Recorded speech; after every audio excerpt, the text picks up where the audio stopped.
fellow Falcoholics, what is up? Welcome to another episode of the Falcoholic Live, bringing you our patron Q&A session here on the Falcoholic Live. It's been a little over a month because I think we did it in early December. So definitely time, and we wanted to make sure to get you guys one of these before the Senior Bowl because I'm not going to be able to do it at the Senior Bowl. I'll be way too busy. I know you guys love to see the man himself, Dave Choate. The Moose have still not reached his home, so they're working to restore power. I hope everything's going well with Dave. He says he's okay, but still doesn't have power a full 24 hours later, so we're going to go ahead. The show must go on, and I have found, we won't call him a substitute because he's a starter. Eric Robinson joining us at _Eric_Robinson. I didn't want to bug him because he just came on last week, but we know Eric. We can always depend on him to come in and deliver the hot takes. So how are you doing tonight, Eric? I'm good, man. Consider me the sixth man. Yeah, that fits a little bit better. I'm the sixth man. Absolutely. Yeah. I'll be that guy. I didn't want to disrespect you with the backup label. I didn't want to put that out there. No, it's fine. It's fine. Yeah, guys. Well, I know we have a ton of questions from Patreon. We have quite a few from the Discord. I know a lot of you guys work. I know a lot of you guys are international, and also that we had to reschedule. So I apologize for that, but we will definitely get to those questions. Welcome to George Costanza as well. Finally gets to actually be here for a show. So welcome, George. We're going to get to a lot of good stuff tonight. As promised, I will give you guys the update on the state of the podcast first. For those the patrons, I already sort of let people know, but VOX Media, the parent company of SB Nation, will be cutting pretty much all the NFL podcasts starting March 1st. So what that means is unclear still to me, to most of us. It's unclear if we'll have to start a new podcast from scratch or if we can still maintain control of the podcast feed and I'll just take it over and do it myself without SB Nation support. But long story short, we're going to figure out all the details and communicate those to you guys when we know. But the takeaway message is the podcast isn't going anywhere. We'll secure our own advertisers. We'll figure it out. We're going to keep bringing you the podcast because I know you guys love it, and we really appreciate everyone for listening. And we'll figure it out, and we will let you know what the plan is as soon as we do. Ideally, everything will stay on the same podcast feed, so you don't have to go find the new feed and add it to your libraries and all this stuff. But if we have to do that, I'll let you know, and we'll start moving stuff over to that feed in advance, so everyone knows where to get the new episodes, so there's no confusion there. But I'll just keep you guys posted, and you guys are supporting the show through Patreon, and I know a ton of you have donated to the Senior Bowl Fund. At this point, you guys don't need to just start throwing money at us or anything. We'll see if we can secure our own funding, but I do really appreciate everyone on the Patreon for supporting it, and that's really going to help us during the transition. So thank you guys so much for your continued support, and we really appreciate you guys sticking with us all these years, especially you, George. George was like the OG. George was here when Eric was still the co-host. So yeah. George has been down from day one, man. Yeah, OG. So we'll keep you guys posted. Not anything to panic or worry about at this point, but just stay tuned for updates on that front as we keep rolling into the off season. But again, it's not until March 1st that anything will officially change. So we got a couple months to figure it out. So, a little over 1 month, I guess, technically, but who's counting? All right. Now for the football takes. Thank you for your patience, everyone. We got a ton of stuff. I know John Storr left his in the chat here. So we'll start with this one, Eric, from John Storr. He says, any update on the progress that Kyle Pitts is making? And I don't think there's been anything publicly said about Kyle Pitts. I do believe if the Falcons were in the playoffs, there's a chance he could have returned. I think with them pretty much eliminated, they weren't really pushing it. But that's sort of my take on it. I don't think Kyle Pitts will have any limitations this offseason. I assume he'll be a full participant in OTAs and everything like that. It wasn't a super long-term injury, just not quite the timeline for him to come back, especially with the Falcons not really competing for the playoffs. So, yeah, I don't really expect to hear any kind of updates during the offseason when it comes to Pitts, unless it's is drastically close to mini camp or training camp and there's no sign of him or anything like that.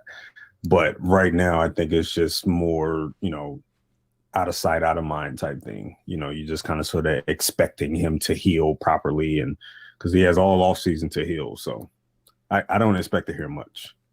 Yeah, and this staff is pretty tight-lipped with injuries, particularly in the offseason. So I no news isn't bad news with him. And the nature of the injury isn't such that it should really be anything we're concerned about going into 2023. So it was no injuries, like great, 3 to 4. But yeah, it was like a 3 to 4 weeks, I think it was, or something like that, minimum. Yeah. He had he had surgery literally the week after or something like that, or sometime days later. So I mean, it should heal properly. Yeah, it's not a long-term concern. It's not like a season-ending type of injury. If he'd had it in week 1, he would have been back probably week 7 or 8 at the latest. So, I wouldn't worry too much about Pitts at this point. John also asked, any update on DW? Can we get him back on for a show on life with the Colts? Maybe this offseason we can. I know DW is doing stuff over for Stampede Blue. I imagine he's also been impacted by the podcast, cuts. So maybe, we'll get our new podcast together here in a little bit. But we still talk to DW frequently. I don't think he was super enthused with the life with the Colts this season. This is a bad year to move to the Colts, unfortunately. Unfortunately for all of us. DW is, as far as I know, is doing good over there with Stampede Blue. So, all right, let's see. We got George Costanza, who left his question in the Discord. So George says his opinion still is that the Falcons need to make sure that they have the quarterback of the future. And, what do we think? I guess the first part is, could it be CJ Stroud or Bryce Young? Is a potential trade up for one of those guys on the table for Atlanta? I think he mentioned first and third this year and a first and fifth next year to move up, I presume, to like 3 with the Cardinals to get whichever one of those doesn't go, or something like that. I mean, you might even have to get up to 1 to get the one you want, and it's probably going to take more than that. I don't know. That might be enough to get to 1, depending on what the other offers are, considering the Falcons have 8. But what do you think about needing to make a move for one of the top quarterbacks in the draft? I'm not holding my breath on it. I think the staff is fairly confident in Ridder. I think they like what they saw over the course of 4 games. Not necessarily to say that they're going to hand him the keys to the car next year. I'm not saying he's going to walk in as the starter in 2023, but I think because of his play, because of his improvement over the course of the 4 games, I think it kind of sort of, lessen the likelihood of them going after a Stroud or Bryce Young. I think if it was a situation where you saw some type of play, where you saw some below average play from him, then it would be in the conversation. But I think he's done enough to put his name in the running as a starter next year. And I think if they were to trade up and go after Bryce Young or CJ Stroud, that would speak volumes as far as how they feel about him and where they think he is in his development and stuff like that. So, I think those chances are pretty slim, to be honest with you.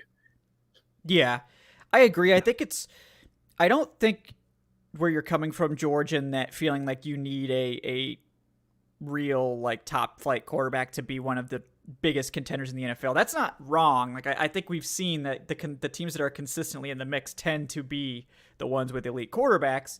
That's not the only way you can do it. The 49ers have shown one path. Now they're not really one that I would try to replicate because Kyle Shanahan, and he's sort of singular in what he can turn basically any quarterback into a quality, into at least a serviceable starter. I mean, look at Nick Mullins, like he made Nick Mullins look good.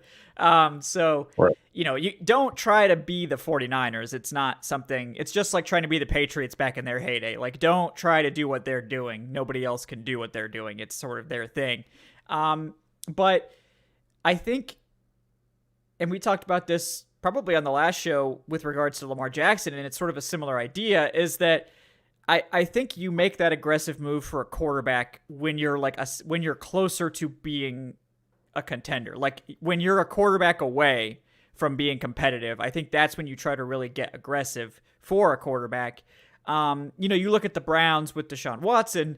I don't like the, move for Watson. I don't like, everything that went on with that. But if you look at it purely from a football perspective, the Browns were in a better position to make that move because, theoretically the defense had a lot of key contributors on it and the offense had pieces. Now the defense definitely took a step back this year, but in terms of talent on the roster, that team was, I think, closer to being ready for a quarterback. So I think that the Falcons would be better off just getting a veteran guy to back up Ridder or potentially compete, like someone that's not a pushover, but like a Taylor Heineke, for example, would be a great option. Someone that we know is like a NFL, 20-ish sort of level quarterback, like the 20th best quarterback, fringe starter, not going to be overly expensive. Someone that can push Ridder and provide a good backup in case things go wrong, but it's not going to be someone that you're going to have to invest a lot of cap or trade assets to get. I think that's the best. That's the best way. And then if you get through 2023, you've added these pieces, the roster is better, but quarterback is holding you back. Then you go into 2024, you know what you have in Ridder, and worst case scenario, I think Ridder is probably your long-term backup, so that's not the worst thing in the world either, but you either know that Ridder has the potential to be your guy or not. If you give him this year to start, or he gets beat by Taylor Heineke or whatever, then you have your answer. Right now, you don't have your answer, and I think he's shown enough, like Eric mentioned, that he deserves the chance. And I think also you'll be in a better place in terms of your roster and your overall situation, hopefully coming off a winning season, to make a trade like that for a top quarterback, where now you're adding that as like the cherry on top of the roster and not making that the beginning of the rebuild. We criticized the Falcons for passing on Fields and going the route of taking the quarterback at the beginning of the rebuild. They sort of seem to be like, we're going to get the quarterback at the end, and we'll see if it works out. But I think I think they should stick to their original plan and go that route. See what the competition of Ridder and a Heineke or a Brissett or whoever can bring, and then go for the quarterback next year if it's clear that Ridder or the guy you signed are not going to be it for you, that they're not good enough to get it done. So that's right. Yeah, I think it's one of those situations where, I do think that, when it comes to the Lamar situation, I do think that if the door is slightly open, I think they may be intrigued by that. They may entertain it a little bit and see what they can get out of that. But I don't think that they're looking at Ridder in a situation where he's not ready. I do think they feel he's ready. I do think they feel they have, enough confidence in him right now. And it's not a situation where, you're looking like a lot of people are really viewing this situation as if they're the main priority this offseason for the Falcons is to find a quarterback of the future. And I feel like that's being misread.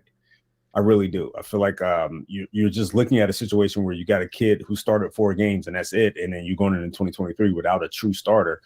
But I don't think people are really taking into account how they truly feel about Ridder. And I really do think that they feel highly enough of Ridder right now where they don't have to chase a Bryce Young or anything like that. Yeah, I think the most likely scenario is a mid-level veteran signing like a Taylor Heineke and Desmond Ridder. I think the second most likely thing is they trade for Lamar, and I think the third most likely thing is a trade up for one of these rookie quarterbacks. So, well, maybe I would say that third option may actually be, and we talked about it today. Well, we didn't talk about it today, but we've seen it come up on on Twitter a little bit recently. The likelihood or the option of Trey Lance being available right. in San Francisco. And I think when it comes to that situation, I think it's kind of sort of similar to Lamar. I think if it is a situation where it's made known by the 49ers that Trey Lance is possibly available, I honestly believe they pick up the phone and call. Now, whether they will like the package that the 49ers will want, that's a different story. But I think they will, at the very least, they may have a conversation like, hey, what, Lance is available. What do you want for him? Right. And I know people want to sit here and say that, yeah, they're gonna ask for 2 1s or whatever, but I think some people have to be a little realistic here. Like I don't think anybody's going to bite on that. And I think the 49ers know that no one is probably going to bite on that 2 1s for a guy that's started how many games? 2? Right. Not very many. 3? Yeah. And Lance is such an interesting topic, and I know we did have a question from Patreon about Lance. So this is a good time to segue into that.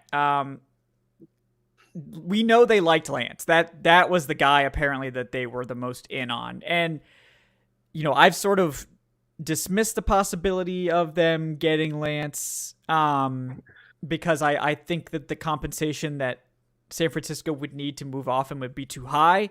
Now there was a report that San Francisco might consider just taking a third for him, which would be a really bad sign about Lance, first of all. But like they gave up what, 2 firsts, 3 firsts to get Lance. So I believe they gave up 2. Might have been 2 and some other change. But they gave up a lot of first round picks. And generally when teams give up that kind of compensation, they're looking to get some of that back if they move off a player early. But what Eric brought up is absolutely true. Like Lance has barely played and now he's coming off a serious injury. So if they're not going to realistically give him the chance to win the job, and I still think that's probably the most likely thing to happen with Lance, is that the 49ers, let Garoppolo go and then they let Lance and Purdy battle it out. And maybe Lance can get in some relief, like because if this team is as good as you think and Purdy's leading them to a Super Bowl next year, there might be some mop-up duty that Lance can come in and look good, and maybe you have a better shot at getting better picks for him next year. But if the 49ers just want him out of the building for a third-round pick, I think that's a conversation we need to have, because I think that's a worthy compensation for a potentially high upside quarterback. That would be really reasonable. So that's why I think it's going to be more than that, because I feel like if the price was just a third, teams would be lining up to get Trey Lance. So they gave away, they gave away, they swapped picks that year, of course. Yeah. So that's one first. And then they sent a third that year. This is what, 2021? Yeah. Yeah, 2021. So they swapped picks in 2021, sent a 2021 third, and first in 22 and 23. So 3 firsts. So a third and 2. Well, 3 firsts including the original picks. Yeah. Including the original swap. Yes. Yeah. So whether or not they're going to try to, cop those 2 firsts back, it's easy for people to slap that tag on and say that's what they're going to want. I'm sure of it. That's what they're going to ask for. Again, teams can ask for stuff like that, but that doesn't necessarily mean they're going to get it. Yeah. And in a situation like this, I think the Niners, John Lynch, they're smart enough to know this kid is start less than a handful of games. We're probably not going to get 2 firsts for him. Let's just be honest about it. I don't think they're getting a single first for him. Yeah, I think they would want a first. I don't think they're getting it. So, yeah, right. Teams can want 2 firsts. Teams can want multiple firsts, but that doesn't mean they're going to get it. I think this might be a situation where they may get a second and a fourth, maybe if that, or they may get a third and a third this year and a future third, maybe. Mhm. But 2 firsts is if you're taking that to the bank, like that's what the Niners are going to ask for, then yeah, I don't know what to tell you. That's probably not going to happen. And I'm pretty sure they know of that. So Yeah. Yeah, and that's why I think it wouldn't happen, because I think they want a first and they feel like if they don't get at least a first back for him, they're getting really bad return on investment. So that's why I think he might not get moved, because no one's sending a first for him right now. So what about Fields? I mean, I think Fields is worthy of a first, a single first. What about, do you think he becomes available? I don't think so. I think that would be really Do you stupid. buy, But it is the into that? Bears, so yeah. But So you don't buy into that at all, that the Bears no, are potentially shopping him this offseason? I don't think so. But I've been wrong about things. Like I was wrong about who was I wrong about? I was really wrong about some quarterback going number one. And I was like, there's no way that's going to happen. And then it did happen. So like, it's not like I'm batting 1,000 or anything, but I don't think Fields gets moved. But there are a lot of really dumb front offices in the NFL. We've seen this time and time again. So like, I'm working out of, this is like a fantasy term, assumption of rational coaching, assumption of rational GMing. So maybe we shouldn't assume that, but working from that assumption, it would be really foolish to move Justin Fields at this point. Yeah, I think it would be a little foolish. But when it comes to the Niners, I think they're, even if Purdy, makes a Super Bowl run, I still think going into 2023, they're keeping Lance, and I think they're just going to let those two battle it out in training camp. I think they want to get something out of that, out of that situation with Lance. I don't think they're ready to just, all right, let's punt on it now. Let's get rid of it now because of, a magical run by Brock Purdy. So yeah. And like Brock Purdy has played well, like, so I don't want to denigrate him in any way, but I think it might be smart for them to still hold on to Lance just in case like something goes wrong there. And like Lance is still a top pick, right. so who knows what he would have turned into if he played the whole season. Maybe we'd be singing his praises right now. So I think they learned that lesson this past year or earlier this year where, they were riding with Lance. They wanted to move from Garoppolo, but they couldn't. They said, okay, you know what? We'll swallow this pill for a year. And look what happened. Yeah. Having Garoppolo in your back pocket was a blessing in disguise. Yep. So they may learn from that and say, hey, you know what? We see what Brock did, but let's just hold on to Lance for now. Let's just see what happens. Yeah, I think to move him, they'd need that first to really get a good return on investment, and I don't think they're going to get it at this point. So I think the best scenario for them might just be to hold on to him for another year. We'll see. Yep. We'll take a quick break here to shout out George Costanza's $100 donation. George, thank you so much, buddy. We really appreciate that, man. He says, sharing the wealth from my buddy, paying up the bet I made on the Eagles. Gotta love betting with Cowboys fans. Won $200 and $100 steak dinner. So here's my part to the Senior Bowl fund. Oh, also my early 2023 prediction. Ridley lights it up. Jacksonville wins the Super Bowl. I'm feeling like this, like I was feeling about Philadelphia this year. Yeah, you weren't here, Eric, but George was trying to put a huge bet on Philly to win the Super Bowl in the preseason, but he couldn't because he lives in Texas. But he was gonna, give us the windfall from that bet, and that bet looks really like it would have potentially paid out. So I know he's mad about that.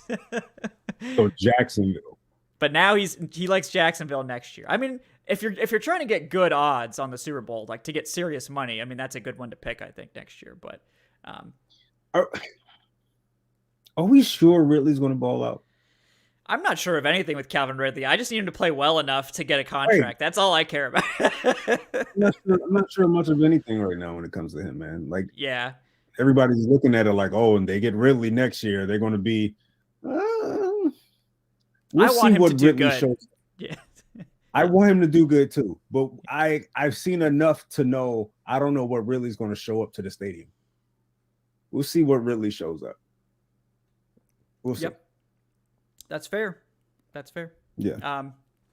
I think I do think he'll play well enough to probably get an extension there, but I know that the wording of the trade said long-term deal, but my guess is the actual That was what was reported. My guess is if Ridley signs a new deal with Jacksonville, period, if it's a 1-year contract, doesn't matter, then they get the second. Like, because otherwise Jacksonville would probably game it. It would be way too easy to game.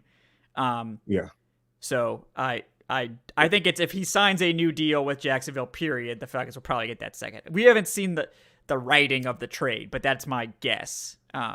They definitely put some stipulations on this thing. Yeah, because it was like, if he gets a long-term deal. But I think all that means is that he just signs another deal with Jacksonville, whether it's 1 year or whatever. So so that way Jacksonville can't get out of it by just giving him a 1-year deal. That would be way too easy to get out of. So, and it's only the difference between a third and a second at that point too for next year. So like, it's not like people are like, oh, well, Jacksonville won't sign him to get out of paying the pick. And it's like, well, it's still going to be a third as long as he plays a certain amount of time. Yeah. So they're not giving up just a second. They're just giving up the difference between the second and third round pick. That's all. So well, if he has a quality year next year, they're getting something. The Falcons are getting something in return. Yeah. So I'm thinking at the very least they're probably going to get a third next year. If he goes I think it will be the third. I'm pretty, as long as he doesn't get hurt or something, which we certainly don't hope for anything like that. But no.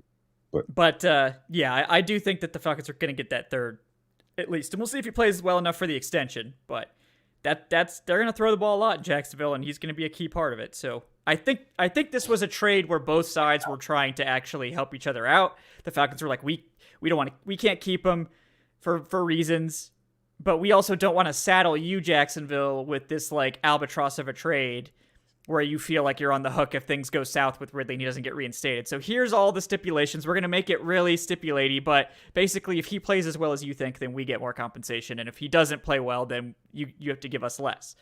And I think that makes a lot of sense for both sides. I think that I think more trades should be like this, where it sort of like covers everyone's bases, where it's like, if he plays like the team that's trading for him hopes, then the team that traded him gets more picks. That makes sense. And if he flames out or gets hurt or whatever, then the team is on the hook for less. Well, I think you had to. I think if you're Jacksonville, you would, at the very least, you don't know what you're getting. You're trading for Ridley. You're hoping that you're getting, 2018, rookie year Ridley. You're hoping you're getting that guy, but you're not sure. So you want to, and when it comes to the Falcons, you're wanting to get rid of Ridley, which I felt like all along that was going to happen. I know there were some fans that were like, "Oh no, Ridley's back in 2023," and no, don't bet your house on it, please, because you're going to lose your house. But I think they're looking at it like, well, yeah, we don't even know what type of Ridley we're sending away either. So you may get a motivated Ridley that balls out. Hey, if that happens, cool, great, third round pick. Yeah, exactly. So I think it's a win-win, and I think it's hopefully he'll ball out in Jacksonville, and the Falcons, he gets a new deal there, and the Falcons end up getting that second. But that would be nice. That'd be real nice. So and then you have to think the Jaguars would be happy because they probably found their new top receiver. So or at least wide receiver 2. Maybe that's what he's better as. Part of me feels like the regime here is like they're trying to prove a point. Maybe not necessarily hoping he balls out, but just kind of sort of looking at it like, see, we knew all along that he's just not, there mentally. Maybe. I don't know. We'll see. We'll see. I think maybe just to change the scenery is what he needed to, just to maybe that could help with the headspace stuff. I hope so. I mean, Ridley was a good dude. I enjoyed watching him, hoping for the best for him. So we'll there's still that small level of pettiness though, sending him. No, I get that. Yeah, that's fine. It's okay to be a little upset with Ridley. I think, I mean, I don't think we're trying to like drag him through the coals or anything, but it's okay to be a little upset. Right. It's okay to be a little upset. Right. We were expecting that first round pick this year, so the Eagles were about to line up to give it to us apparently. So Yeah. Tragic. Yeah. So I never about that, man, for sure. Yeah, we definitely still feel a certain type of way about that. But yeah, all right. We had a couple of wide receiver questions that we'll tackle all at once here. We had Nico in the chat and Kevin Dog on the Patreon asking about our top wide receivers. Nico says many of us in the Falcoholic Discord would like a speedy wide receiver that can really separate downfield in the draft. Is that something that we agree on? I do think that they're more likely to. They've got their big receiver in Drake London, their possession guy, their guy that can he's sort of their do-it-all wide receiver one. And they have Kyle Pitts, who's a really good deep threat at tight end, really dynamic weapon there. And I think he will be much more heavily utilized with a quarterback like Desmond Ridder, who was actually willing to throw him the ball in tight windows. So I'm looking forward to that. But yeah. Tight ends. Yeah. So I do think that they're going to go after a Z-style receiver with this. If they do go after a receiver high in the draft, I mean, not necessarily a tiny guy. I know Rashee Rice is someone I've mocked to them before. I think he's a really good wide receiver 2 type of guy. They need a dynamic guy. They need someone that offers maybe some deep speed like a Damiere Byrd, but they need, I think, what they need that Damiere Byrd doesn't offer is they need this guy to be able to catch screens, to do reverses, to run crossers, and separate after the catch, and be able to do that type of stuff. And Rashee Rice, just so happens, is really good at that too. But I think they could also go for some other guys, and I don't know if you have any receivers you like that are sort of in that mold, or if you're looking for something else entirely for the Falcons, Eric. You know, I honestly feel like they add a little bit a couple of skill sets to the wide receiver core this offseason. I think I kind of foresee them going and getting a guy in free agency, and I think they may draft another guy as well to add to the equation. Drake had for circumstances that he had to play with this year at the quarterback position. He played very well. Minus the couple of fumbles he had against the Saints and the Ravens. But I think he proved that he can be a go-to guy. He can be the top guy, the primary receiver there. I think he could use a complimentary piece. Mm-hmm. And in this particular offense, I believe that complimentary piece can be someone that's similar to his skill set as well. Yeah, I think it could be. Mm-hmm. I think they go after a veteran in that aspect. That there's a few guys that are on the market this offseason that can fit that mold of that big possession receiver that can still be able to win one-on-one situations. Because if you take away Drake, there's nothing else. I mean, Zacchaeus is Zacchaeus, but Zacchaeus is not a number 2. No, he's 3, I think. I don't know. I think I respect him more than you do. Yeah. Because I think you're more of like he's a wide receiver 4. Yeah. Maybe. Yes. Yeah. Is he someone that the staff loves? Absolutely. They love this kid. Is he someone that I feel is going to be on the roster in 2023 and beyond? Probably so. Yes. But at what capacity is the question. So I think, a guy like Juju Smith-Schuster or Alan Lazard could be targets in free agency, guys that can kind of sort of they can offset Drake. You can still allow Pitts to be that unique deep threat at tight end, but you still have 2 quality possession receivers in Drake in one of those 2 that can win your one-on-ones. And I think in the draft they may go after a speedy receiver. Is more pick of the litter in the draft, in my opinion. Guy like Zay Flowers comes to mind. Mm-hmm. Really love his skill set. Able to make, able to take a wide receiver screen 80 yards for a score. Marvin Mims from Oklahoma is another guy that I really Wan'Dale Robinson was my draft crush last year. I think Marvin Mims might be my draft crush this year. This dude is dynamic in one-on-one situations, especially down the field. His ball tracking skills are phenomenal for a guy that's 5'11", and he goes up and gets it. So I would look at those 2 type of guys this offseason. I think they add a little bit to the wide receiver room this offseason. Yeah, I think that's more the archetype they're gonna go for. I like in free agency, like Jacoby Myers is a guy I like a lot, assuming he's not too expensive. Yeah. Yep. I think he would make a lot of sense. It seemed like they wanted to go like with the route you're suggesting based on their trade for Bryan Edwards. That just didn't work out like at all. Yeah. I don't really know exactly what went wrong there, but it seemed like that's what they wanted. They wanted that other big, because I don't think you trade for Bryan Edwards to make him just Drake London's backup. Right.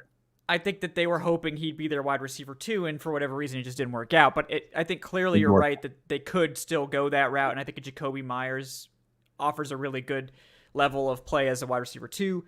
In the draft, I think there are a lot of those speedy, shifty guys like you mentioned. Like, you mentioned Zay Flowers. I know a lot of people are high on Jalen Hyatt. I do have some concerns about Jalen Hyatt because in terms of the offense at Tennessee, like I think it's gonna be a transition for him to the NFL. The Tennessee offense, I mean, the spread nature of that offense was just like a wide receiver's dream, and I don't know, he's not the best route runner. And like I think it's just gonna take him some time. Obviously, the downfield athleticism and his overall athletic ability is off the charts. So like he's got that in the back pocket. I think he's got solid size too. So it's like he wasn't asked to run much in Tennessee. No, that's my concern, is that it's going to take a while. Yeah. So, and that's the same thing people could say about Rashee Rice. The difference is I think Rashee Rice didn't run that many routes, but the routes he did run, I think he ran really well. Like, I think this is a sharp route runner that just wasn't asked to do many routes, but I think he will be a better route runner very quickly, whereas I think it'll take some time for Jalen Hyatt. But still, I think worthy of a day 2 pick for sure. But, Josh Downs, I do have Josh Downs above Jalen Hyatt slightly. If you're looking for a similar skill set, I think Downs is more polished. You mentioned Zay Flowers, who I think is definitely more polished than Jalen Hyatt as well. And then if you go a little bit later, you've got guys like you mentioned Marvin Mims. I like Jaden Reed from Michigan State too. Anaya Smith out of Texas A&M. Yep. Yeah. Did he officially declare? I think it was like there was some question over whether he'd officially declared or not. But and it was like he declared, but he had been given eligibility to pull out or something. It was weird, but yeah, I think for now we should assume that he is still in the class. But Trey Palmer out of Nebraska is another name as well that I like. Yep. If they're looking for those bigger guys, Xavier Hutchinson, I think a lot of people like him on day 2. Yeah. Puka Nakua or Puka Nakua or whatever BYU. it is. Yeah, from BYU. I think he's going to be at the Senior Bowl. He's going to be in my Senior Bowl wide receiver write-up. Definitely a guy that certainly looks the part of a Falcons outside wide receiver. That's for sure. Hell of a blocker, too. Yeah. So there's a lot of options, as always, in the draft. They could also go for, like what I did in the mock draft last week, which is they could go for like a Devon Achane, right? And have him play more of that gadgety role, utilize him in the slot like they were using Avery Williams, get him involved on screens and with reverses and stuff with his, elite speed. Like, it doesn't necessarily have to just be wide receivers. We know Arthur Smith is willing to bring in other skill positions and use them creatively. And I think a speedster running back like a Shane could be an option as well. Yeah. A tools guy. He does a little bit of everything. And I'm looking at the Senior Bowl roster right now. You mentioned Hutchinson, who I think is underrated. Yeah, I think he's good. Because of the fact that he went to, he was at Iowa State. Not a lot of eyes on the Iowa State football program. One guy that's at Senior Bowl that I'm keeping my eye on, Darius Davis out of TCU. One of those, you saw a little bit of him in the national championship game. The few good plays that TCU had on offense, he made one of them early in the first quarter. He's one of those guys that is just, he's able to get open at in any capacity. And you put the ball in his hands and you give him an opportunity to get yak, and he's going to eat up grass. So that's another guy I will keep my eye on going forward. So I to answer the question, yes, I don't think they're in search of just a deep threat this offseason. I think they're in search of a deep threat along with a complimentary piece for Drake. Yeah, I think so, for sure. There's a lot of options, so it doesn't necessarily even have to be early in the draft, but definitely right. Stuff there. All right, from Kevin Dog on the Patreon. What's your favorite college football team? His is Notre Dame. I'm UCF, of course. for those that don't know. And Eric, you're Miami, right? We have to answer that right now. This is not Falcons related. It's not just Falcons Q&A. You know, they pay us the big bucks so they can ask the hard-hitting Right. questions. So, Yeah, it's the Miami Hurricanes. Yes, we had a terrible freaking season this past year. I can't explain it. I don't even want to try to explain it. I'm already on the 2023. I was on the 2023 halfway in the season. After they lost to Middle Tennessee State, I was like, oh, geez. They lost to MT. Oh, jeez. I didn't even know that. So, my bad. If I had known that, I wouldn't have brought it up. But yeah. So, it's rough. They got the...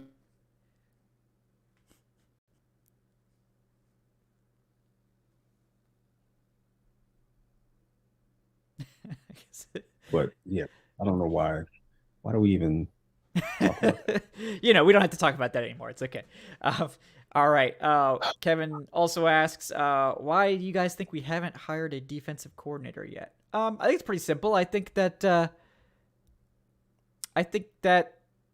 they have probably their preferred guys in like a Flores, Fangio, whatever, and those guys aren't going to say yes until they're officially out of the running for NFL like head coach openings, and also they're probably not going to have the Falcons as their top choice either. So I think the Falcons are sort of waiting a little bit to see if there's a chance those guys will shake free, and then if they don't, they have their sort of top options otherwise. And you know, they just did their interview with Ryan Nielsen, who I think is probably the top contender of the other names. You know, people have mentioned Jerry Gray as a possibility. That's not really one I'm very excited about. We'll see. But I think that's why. I think they're sort of waiting to see who shakes free from the other coaches. I'm a little antsy. I know you are. Yes, I've seen it. Yeah. Like I'm ready. Like let's make the hire now because I want to study tape. I want to look at film. Yeah. I want to look at philosophies.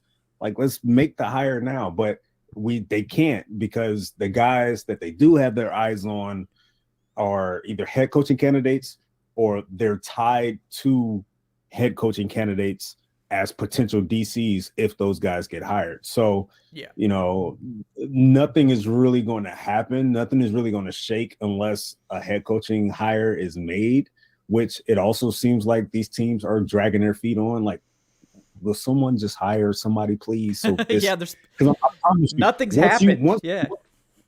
Once one head coach is hired, I guarantee you the dominoes will fall. You'll see okay, this team hired this guy. This team hired this in a matter of days.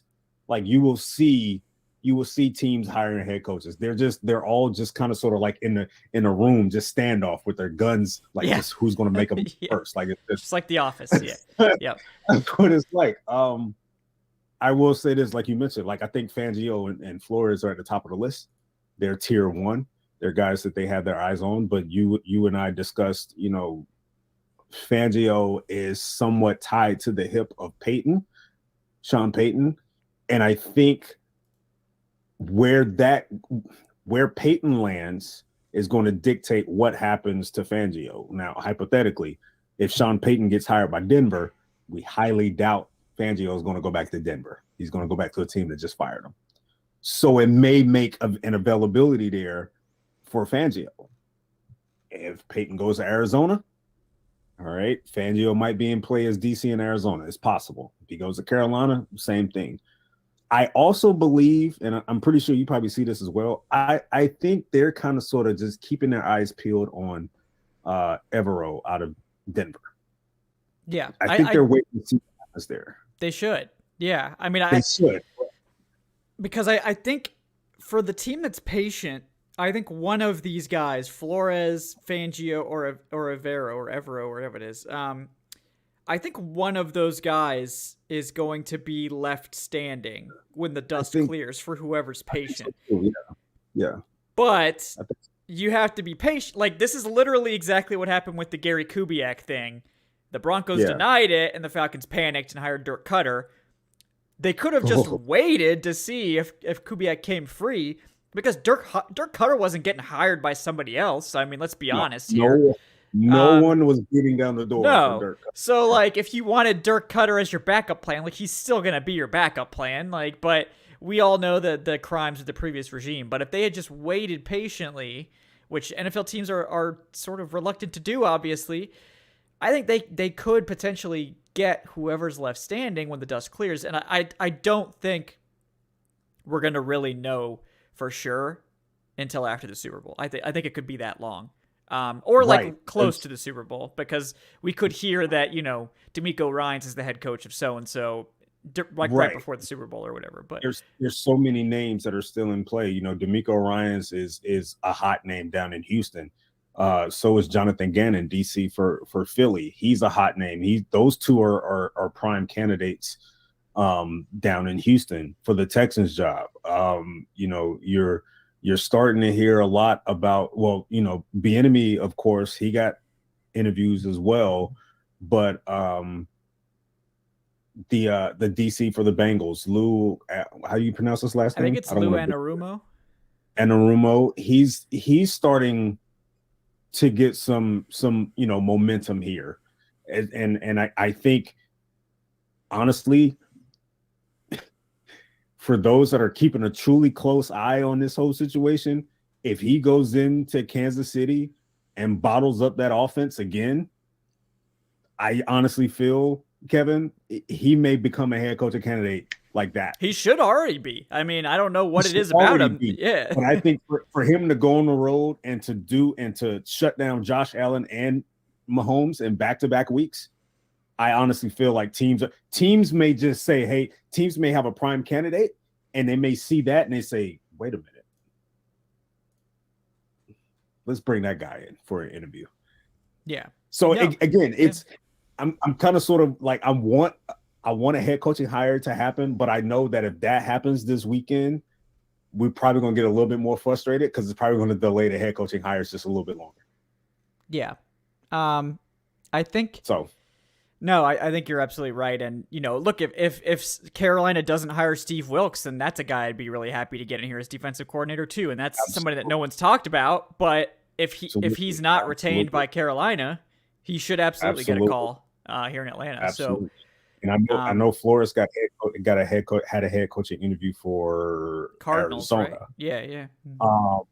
But I'm starting to hear Frank Reich rumbles out of Arizona, which may not, it may free him up. It may free Flores up. So it's a lot of dominoes have to fall first. I really want I was hoping that they would make a hire by now. I mean, unless they want Nielsen. Right. If Nielsen is the guy, they can go ahead and hire Nielsen tomorrow, probably, if they want to. Yeah. But no, I think if they wanted Nielsen, they already would have hired him, or it's going to come out really soon. Right. So I do think they want him. I think they're serious to some extent about everyone they're interviewing, but I don't think Nielsen, just like, I don't want to make him the same as Dirk Cutter. It's not the same, but I think he's sort of a cooler, like a name that's a little bit further down the list that probably isn't a top contender for other jobs that you could afford to wait and see if your really high end names don't come available. I would say tier 1 would be Fangio and Flores. I think tier 2 would be Evero. I think tier 3 would probably be Nielsen and Gray. Mm-hmm. And I think if there's a tier 4, I think you would throw a name like Steve Wilks in there, maybe, and then you'll probably put Al Holcomb in there as well. I think there's just more interest with those guys at the top, but we're just waiting to see how things shake out. So, no, I'd even put Wilks in like tier 2 with Evero if he shakes free, because I think Wilks is a really good defensive coach, but we probably won't know whether he's going to break free for a while. Like, it's probably not until Carolina makes their decision. So it's a riskier proposition. Yeah. I get what Carolina is doing, but the man's already in the building. I don't know why they didn't just hire him. He's like, I don't know what else you could be asking for. Like the team, the players have said, like, yo, we love him. You saw how they responded to him. Yeah. He's already in the building. I mean, I know you get big-eyed for Sean Payton, but you either pay 2 first-rounders and you get Sean Payton, or you bring back a guy that the team already loves, and you don't necessarily have to interview. Like, he's there. But yeah, you're not. We? Right? Who are we? We're just guys. We're just guys being dudes, right? That's it. Yeah. All right. Let me get to Ryan's question from the Discord. Ryan asks, how do the top pass rushing prospects stack up to the ones the Falcons have taken in the past? It seems like the Falcons can never hit on a pass rusher at the top, and if the best player on the board at 8 is a pass rusher, I'm concerned and would maybe like to see them look elsewhere or trade back and then bring in the pass rushers through free agency. Well, the problem with that, Ryan, is that they've also sucked at bringing in pass rushers in free agency. The last two big ones, of course, being, Dante Fowler Jr. and Ray Edwards were the last two like premier pass rushers they signed. Now, this regime is not tied to that. So let's be clear. Yeah. This regime has not drafted defensive lineman in the first round. So we don't know. My personal opinion is take the best player at 8. And yes, maybe that player is Bijan Robinson. I think a lot of things would have to happen for that to be my pick at 8, but I would rather take Bijan than take like the third offensive tackle or the third corner or the third or fourth edge rusher or whatever. But there is, and maybe that's very unlikely to happen. But I don't want to rule it out because we've seen this team do that. Like they did it with Kyle Pitts and they did it with Drake London. So I do think it's most likely to be a defensive lineman of some kind. I do think the top of this defensive line class has some good players. Will Anderson is not going to be in play at 8. Neither will Jalen Carter. Maybe Jalen Carter. There's like a slight chance, like a 10% chance that teams really overthink Jalen Carter and don't take him because he's a defensive tackle and those guys tend to fall. So there's like a tiny chance that Jalen Carter maybe falls to 8. But other than that, you're looking at like Tyree Wilson, Miles Murphy, and Brian Brzee as probably the top guys. And two of those three, I think, are projects. Like Tyree Wilson and Brian Brzee are projects. So those type of players, and Tyree Wilson has the production. Brian Brzee doesn't. So like Tyree Wilson, I'm a little bit more comfortable with. But like to me, it would be Miles Murphy out of that group. I don't think Miles Murphy has the ceiling of like a Will Anderson or anything like that. But I think what this team needs is just really good defensive linemen. And that's what Miles Murphy is. Like this is a edge 2, ready to go, 8 to 10 plus sack guy a year and a really good run defender. And he's just ready to plug into your defensive line. And like, honestly, maybe they should just go for the double and not swing for the home run. Cause they just need it so bad. Like, you know what, I thought about this earlier today, man. And I felt like there's plenty of promise that we saw in Ebiketie and D'Angelo Malone. And I just feel like, man, having that veteran edge rusher to kind of sort of round that core out is what they need, because there's a lot of youth. Yeah, there's a lot of youth, and I can't help but land on the guy like Yannick Ngakoue. Yeah. I think a guy like him would be perfect because as much as I like Ebiketie, I don't know if Ebiketie is edge 1 material. No, I think Malone. So. I think Malone is more so complimentary. I think Malone is more of your speed rush, your third down. You need a NASCAR package in there. Malone is definitely a guy I will want on the field. But I just feel like with that youth, they need that veteran edge rusher, a guy that's had, a couple of seasons where he's gotten 9 or 10 sacks to lead the charge. No, and I think, and that's why I would. Yeah. No, you're absolutely right. Sorry to cut you off. No. Yeah. Yannick Ngakoue, it's just like the edge class as a whole is weak. So I wonder if that's going to really lift some of these guys up into like unreasonable contract status. Like Yannick Ngakoue, probably a 10 to 12 million a year type of guy. But in this market, as the top edge rusher, could be looking at like 15 plus. And I think that's just too much for Ngakoue. I don't think it's worth committing that much money. So maybe that means they go for Samson Ebukam or something like that. I like him a lot. I like his fit. But again, it's like, I don't think there's really like a edge 1 in free agency here. Those guys, a 20 million plus type of year guy. I think that's what they really need. But if you can't get that, you should get a bunch of edge 2s that you can rotate. And I think Miles Murphy is an example of that. Yannick Ngakoue, Samson Ebukam. I think those are two guys that are like that too. So there's a lot of ways they could go about doing it. It just depends on who's on the board at 8. But we also had a question about, offensive tackle being an option at 8. And I do think that's a pretty legitimate possibility. And some of it depends on Caleb McGarry, but some of it doesn't. I mean, I think I think they probably offer Caleb McGarry either the franchise tag or they sign him to a 2 to 3 year deal. And if they do the franchise tag, I think you do draft a tackle, and you really strongly consider doing that at 8, because if McGarry takes another step and looks like an elite NFL offensive tackle, then you're paying him a mega deal next year. And this offensive tackle you take at 8, this guy should be someone that you can plug in at guard for a year. So you fill one of your offensive line holes with that. And so even if you're tagging McGarry, you're still considering taking a guy at 8. Yeah, but you're not taking a guard at 8. You're taking someone that you believe can be an offensive tackle for you eventually. But I think, Paris Johnson Jr., Broderick Jones, I think those are two guys who can both play guard and who can be high-end tackles. So, and if McGarry really hits his stride, continues to grow as a pass protector, then you keep McGarry, you re-sign him or whatever, and then maybe this guy becomes the Jake Matthews heir apparent at left tackle instead. And I think that's a really smart long-term play there at 8. And they could very likely have their pick of the offensive tackles at 8. I'm still deciding whether that's going to be Paris Johnson Jr. or Broderick Jones for me. Number one, I think both guys fit the Falcons extremely well. Both guys are definitely top 10 worthy offensive tackles. So with this class the way it is, I do think people should start preparing for offensive tackle to be the pick at 8. I think that's one of the most likely picks there. I think like defensive line's definitely the most likely. Offensive tackle might even be number 2. And then cornerback is probably 3. I would say corner's the most likely. You think corner is the most? The corner 1 could easily be there also. That's an option. Because of how I think the first round, the top 10 is going to shake out. I think they're going to be left with, a guy like Christian Gonzalez or Joey Porter Jr. being there. I'm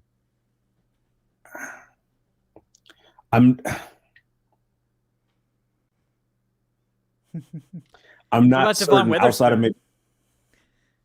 What about Devon? Man, he's getting a lot of love right now, and I'm like, I love me some. He's got the best tape. Let's be honest. Like his tape is exceptional, but he's only 6 foot, like 180 his last year. Yeah, from his last year, right? So okay, well, all right. He's got the best tape. I'm scared. I don't think he'll be the first cornerback drafted. I think tape-wise, he has the best tape. I'm seeing a lot of love as if he is.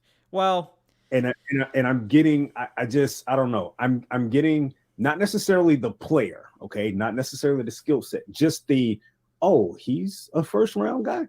I'm getting the Damon Arnett thing right now when it comes to Devon Witherspoon. Like he had a great last year, his final year in college, had a great last year, but then all of a sudden he's getting his first round talk, and you're like, wait a minute, where did this come from? I'm getting that with Witherspoon. He doesn't have the longevity. Final season. Neither does Gonzalez, though. Yeah, was outstanding. Neither does Gonzalez. But that they at least, NFL, they love big corners with ball.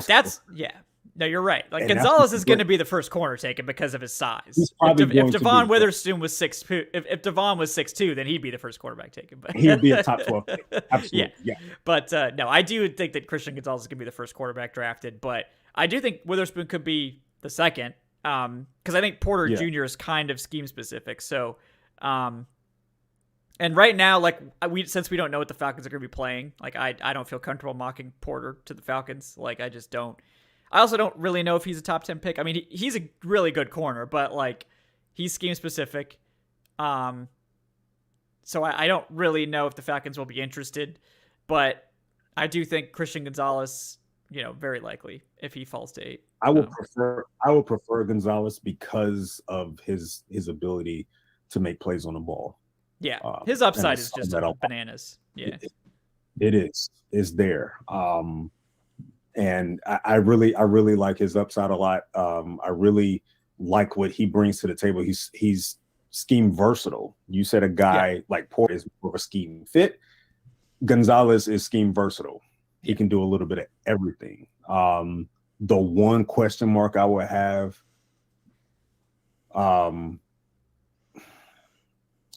physicality in the run game. his ability to come up in the run game and be, stick his nose in it. I didn't see that often. And I'm not quite sure he's able to do that. I'm not sure if he's able to actually want to do that. So if they want a ball hawk at corner, he might be the best one in the class, for being honest. Him and Emmanuel Forbes can fight it out. But Forbes has Forbes has the same problem as Devon Witherspoon, that he's like 6 foot 185. So I like Forbes a lot. Forbes a lot. And I think Witherspoon go ahead. Witherspoon is feisty, man. Witherspoon reminds me of Chauncey Gardner-Johnson. Yeah, he's a chain snatcher. Yeah.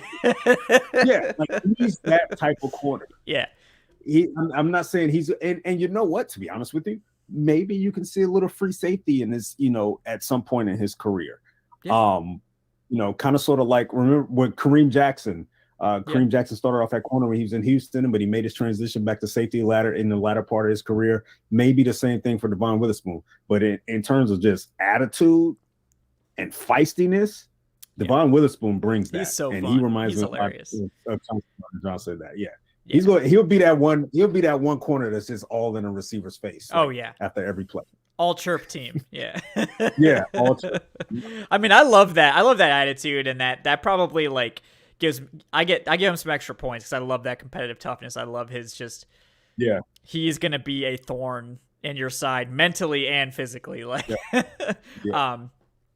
but yeah, I mean there's a lot of good corners. So I think that's also, and the same thing at edge, right? That like the corner and edge classes are both really deep, so maybe you could wait on one of those two. But like also if you don't take one of those two in the first, then it's like, it thins out a lot by the time the third round comes around. So I'm almost at a point, Kevin, where I expect a corner to be taken in the first 2 rounds.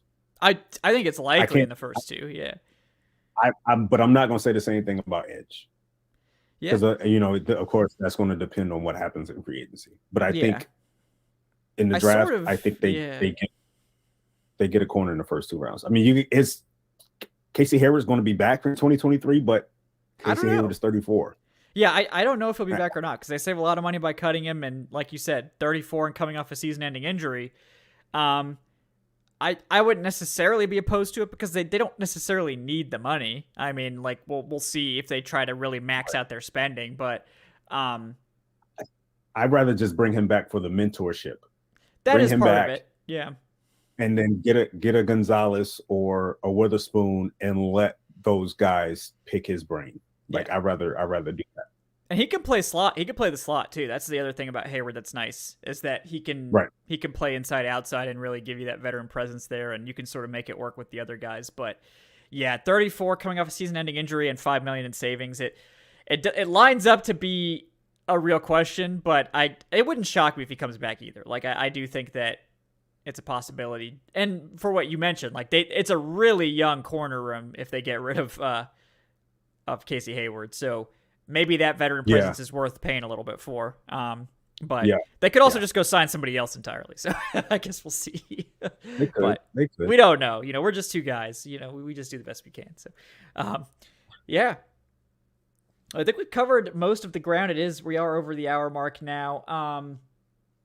I really appreciate everyone for the questions. A lot of good questions tonight. I appreciate Eric for stepping in. Guys, he is at @Eric_Robinson on the Twitter. Eric, anything you're working on you'd like to let the people know about? Nothing. It's draft season, which means it's tape season as well. That's what I'm doing. Are you just working all the cut-ups, or? I will be. We haven't started that yet. Actually, they might have started that. Maybe I need to reach out to the NFL folks over there. I need to know.